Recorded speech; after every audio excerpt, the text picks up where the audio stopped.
Hello and welcome back to the Healing with Homeopathy Substack and the Bright Light Wellness YouTube channel. Today I want to chat with you guys about another really amazing remedy, an acute remedy, really. It could be used in the chronic though as well for like PTSD and things like that, but it's a really good acute remedy to have on hand. And this is aconite. Okay, you might hear it called as acononium, like Acononium Nepalis, like you might see it written like that, but it's also aconite. This is a plant remedy, okay? And it's the symptomology of aconite is similar in with belladonna in the fact that it's extremely sudden, okay? Sudden and intense symptomology. That's what you want to think of aconite for. Okay, it's sudden, it's acute, and it's violent, like intense, violent situation. Okay. There usually is this burning thirst for cold water during these acute, intense moments of needing aconite. Where belladonna, which I've done previously, is thirstless. Aconite is burning thirst for cold drinks. Okay. They can be sensitive to noise and smell. The pain can be very intolerable. The person will be very, very, very, very, very, very anxious and fearful. In fact, they're likely going to fear death and they might think their death is imminent. They might be having a panic attack where they feel like, oh my God, death is imminent. It's going to happen right now. I'm going to die. They might say, I want to die with the pain because the pain is just too intolerable. Um, there can be extreme palpitations with this. It could be through a panic attack. It could be an acute situation that's just really extreme. It could be an acute situation with a very high fever. Aconite and belladonna are our two top remedies. I would say chamomilla, which I don't think I've done yet here before, but those are like my top three. Oh, gelsemium is a good one too. We haven't done either chamomilla or gelsemium. That's a note for myself to do those ones. But these two remedies, belladonna and aconite, you want to have on hand in a 200C and a 30C, always in your medicine kit for fevers or sudden intense panic attacks. The fevers can have, or any kind of inflammation in the body, it can have unbearable pain with this unquenchable thirst and like panic and like, I'm going to die. Okay. This remedy is actually worse after cold wind. So if your child comes in from playing all day in the cold wind on a winter day outside, a snowy winter day, it's windy, and they're outside playing and they come in and they get an ear infection and the pain is like super intense and sudden, you could think of aconite, right? It also could be from shock. This remedy is very good for shock. In fact, you want to think of arnica and aconite when there's some sort of shock and trauma to the body. These are the two remedies you want to think of. Here's a good way to differentiate. Arnica will say, I'm fine. Like, leave me alone. I don't need to go to the hospital. I'm fine. Your aconite is you're fearful, panicked. Oh my goodness, I'm going to die. Take me to the hospital right now. Total opposite, right? So in that trauma situation, you can think of either aconite or arnica, but if they're in this fearful panic state, think of aconite, right? So it could be like a shock or a trauma, like I fell into some ice or, some sort of fright, like a car accident or something like that. Any kind of shock, any kind of accident, any kind of things like that. Oh, getting windy. I thought my umbrella was going to fall. So yeah, those are the main things you would think of aconite for. They're better with open air.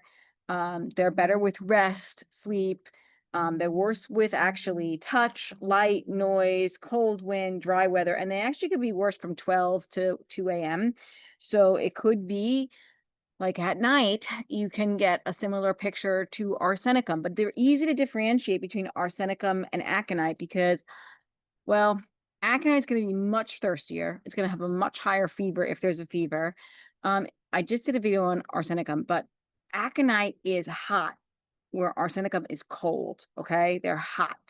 So that's a good way to differentiate. So anyway, it's good for acute anxiety, panic attack, sudden fear, trembling, like fear of death, um, you know, something like that. It's good for like, it's actually good for any kind of like early stage infection.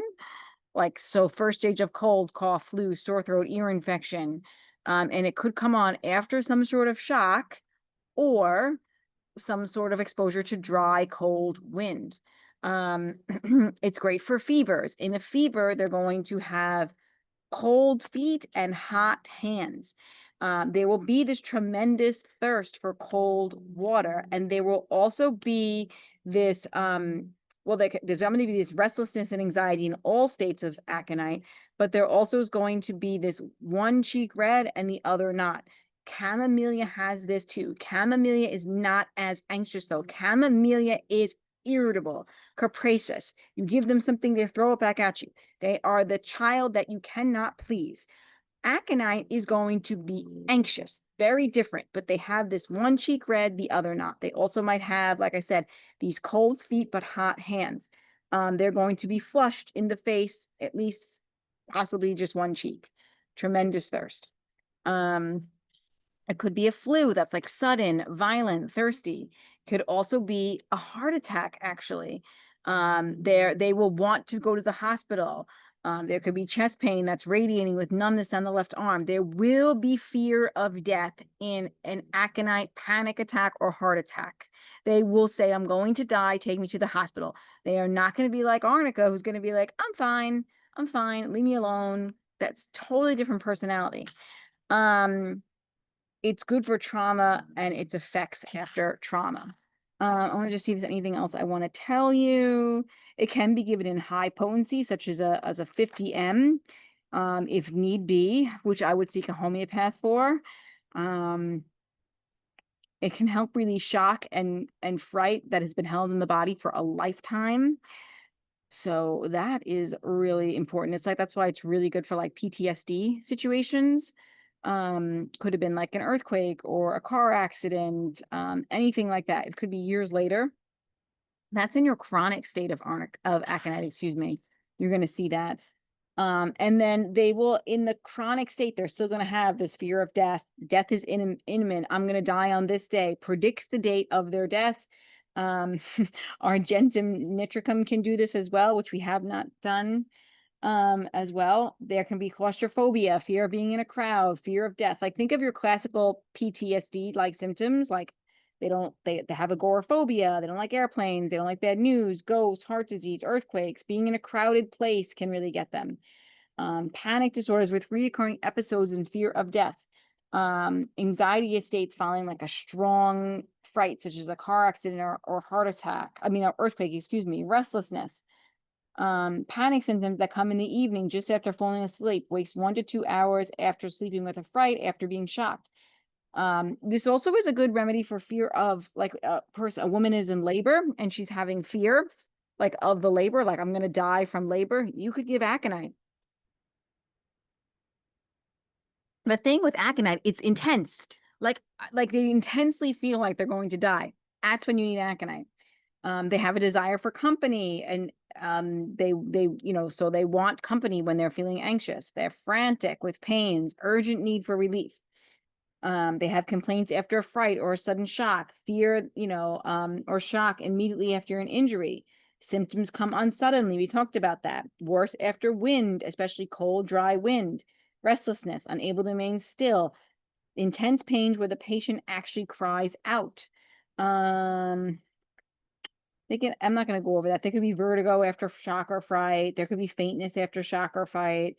There could be headaches after shock or fright. Lots of things after shock or fright. They could have conjunctivitis, photophobia after shock or fright. This is a great remedy for this situation too. Sudden blindness after shock or fright. I think I've shared this story on either my Substack or my YouTube before, but my husband, he fell off of a platform at work. He does construction, and he actually fell and broke his clavicle, and he actually went blind after that. And I wound up giving him arnica, which also can have, because he's not a fear panic kind of guy. He's the guy he's the opposite. It'll be fine, don't worry. He's like more laid back. He's not like fearful panicky. If he's fearful panicky, I would have gave aconite. But he had this blindness when he fell and broke that clavicle. He went blind for like 10 minutes. We gave arnica, which is also indicated for blindness after a shock or a trauma. It could be sudden otitis media or ear pain, or like ear infection. Ear will be bright red. There'll be a high fever. Again, one cheek pale, other cheek not, like chamomilla. They'll have flushes to the face. They could have one-sided numbness. They usually have a great thirst for cold drinks. Uh, just seeing if anything else important to tell you about it. Good remedy also for this as well, which is not always thought about for aconite, but urine retention in infants or mothers right after delivery. So I had this actually with my son. Causticum would be the other remedy you would think of besides this one. Depends on the causation, but or you could actually think of hypericum in this case. I'll tell you the case. So I had a epidural with my third child, and he was stuck and he couldn't get him out. This I wasn't holistic then at all, and they had to use a vacuum to get him out. Trauma for me, trauma for him. I'm sure he actually had 2 hematomas on his head.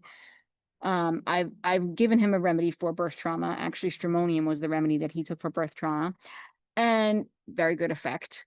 And we can go over that remedy at some point, but I was also having the issue where I couldn't pee. So I had like a paralyzed bladder. You would think of this though, urine retention in either infants or mothers after delivery. So you could think of aconite for that. Causticum is also the remedy indicated for that, as well as hypericum because of the epidural. So hypericum is good for injuries of the spine or to the spine. So you could think of hypericum as well. Again, useful for women in labor who are absolutely certain they're going to die from labor. It's a good remedy for for croup. It's a good remedy for pneumonia as well.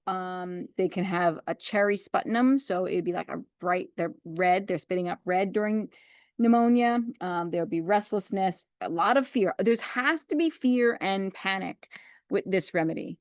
If there's not fear and panic, this is not the remedy. There's fear and panic with this remedy in all scenarios. I had a lot of fear actually about me not being able to pee after that. I wound up having to have a catheter, but I did have fear. Palpitations, tachycardia, palpitations after a fright, of course.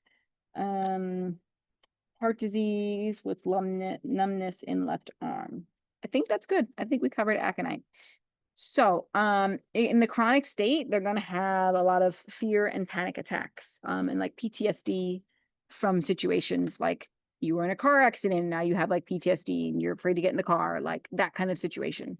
So it's a really great remedy to have on hand acutely for your fevers, your, shocks and traumas to the body, or like, somebody who's in like a fearful panic state.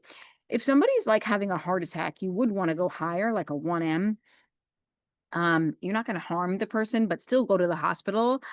But a 200C is I think a standard potency that everybody should have on hand for any kind of acute situations, whether it's fever or shock or trauma to the body. You've had a car accident, you want to help out with that shock and trauma to the body, take this remedy. All right. I hope you enjoyed aconite. It's a great remedy to have on hand. I'm thinking I gotta do chamomilla and gelsemium because those are really phenomenal acute remedies to have on hand. So we'll have to do those in the plans. Please join or consider joining as a paid subscriber to my Substack channel. I'm doing a deep dive for paid subscribers into all 12 cell salts and into miasms, which is coming up. Working on a course for miasms as well, so you can understand those deep root causes of diseases. And sometimes I'm going to continue to do exclusive content for paid subscribers. So continue joining that so you can learn more and how to use homeopathy for you and your family. So I hope you enjoyed this talk on aconite. Go and grab some. Make sure you have it in your care kit. Talk to you guys soon.